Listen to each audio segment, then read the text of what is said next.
Today, I want to talk to you about a concept that I learned through Urban Meyer when he was at Ohio State. They really preached this to their teams. They had a leadership expert named Tim Kite who brought this concept to them, E plus R equals O. He didn't really invent it either. It was originally developed, my understanding is, by a guy named Jack Canfield, who wrote the Chicken Soup for the Soul books. But this is a wonderful, wonderful equation for life. Because so often throughout our day, whether it's in sports or whether it's just going about our days, we are confronted with events. Things are happening all around us. People cut us off in traffic, or on a football field, they hit us late, or they swear at us, or they spit at us, or they grab us, or the coach yells at us, or a teammate says something that we don't like, or mom or dad yells at us. Those are all events that happen that we have no control over. Okay, so E stands for event. It's our response. That's R. It's our response to those events that really matters, and that's what we can control. And our response to those events will help determine our outcome. Does that make sense? So events you don't control, plus your response, which you do control, determines in large part the outcomes that we're seeking. Okay, so I created this. I took what I learned from Tim Kite and Urban Meyer and those guys, and I kind of tweaked it a little bit, kind of made this my own. And I call this a SMART system, and you'll see why I came up with the term SMART here. But basically, guys, life is a battlefield. We are in a constant battle, and habits are at play here, where if we're living a life of intention and discipline and we're living on point and with purpose, then we're going to be above the line. But because our brains are so often as I mentioned before, our brains, in order to conserve energy, they go into autopilot or default mode, where they're just kind of, we're not really thinking. We're kind of gliding through life, and that's when we can have impulsive reactions, because we're not really in control of our brain at the time. And so if something happens, all of a sudden we just respond quickly without thinking, because our brain is not kicked in, if that makes sense. So if we're in impulse mode, we tend to be more emotional and aimless, and maybe we're in just in a comfortable situation.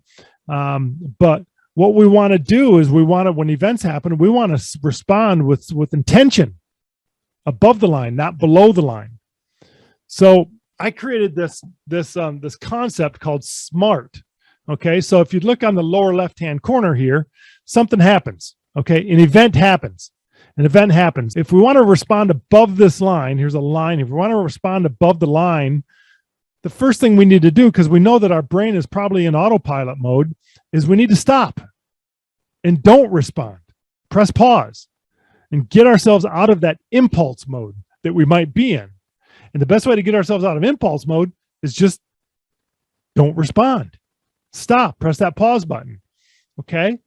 M stands for manage our mindset. Be self-aware.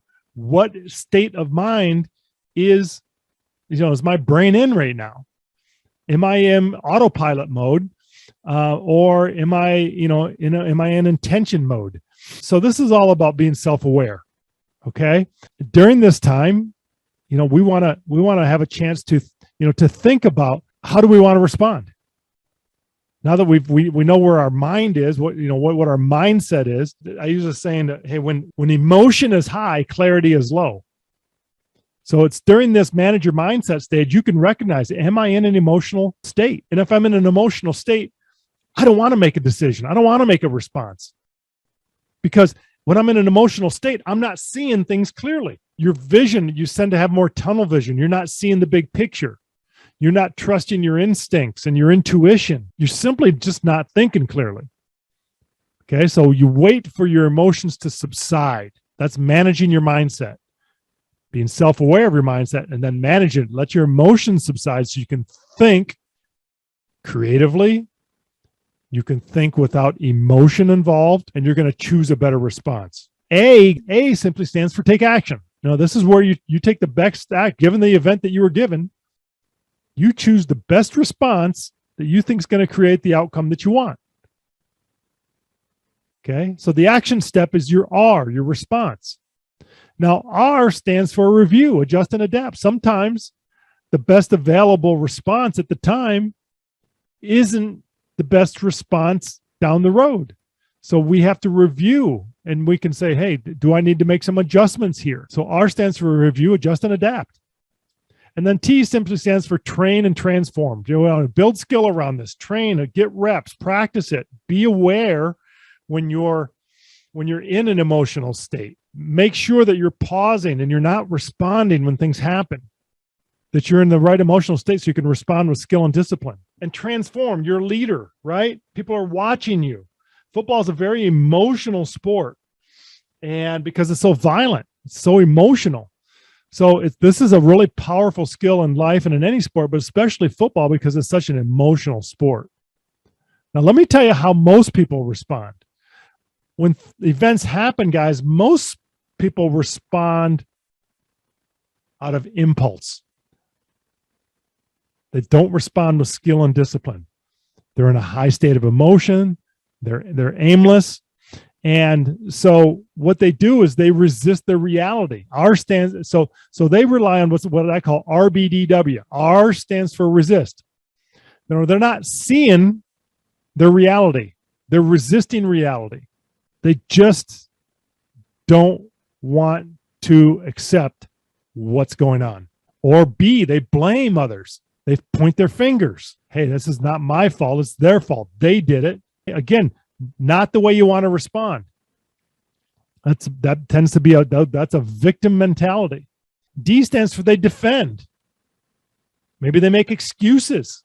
That's defending their actions or lack of action. W stands for wait and hope. They don't do anything. They just hope things are going to get better. Okay, none of those things are going to give you a better outcome. You're going to get status quo. You're going to get more of the same. And all these things lead to kind of a victim mentality.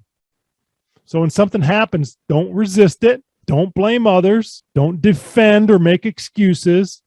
Don't wait and hope and pretend something never happened or just hope that it'll get better. No, you got to take action. You got to respond with skill and discipline. One other thing about RBDW is it's contagious. It's social. People like to sit around and kind of get little bitch groups and complain with each other.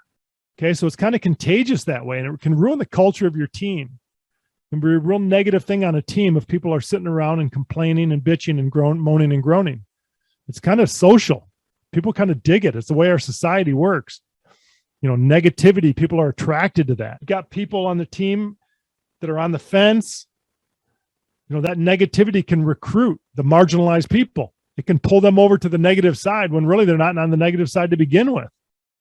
Okay, so it's very destructive, and it never solves problems. Guys, again, if nothing else, just remember this. When events happen, because our brains, we run around on autopilot mode. If you can do one thing, I would say stop and press the pause button and don't respond when something happens. Don't respond right away. Wait a minute.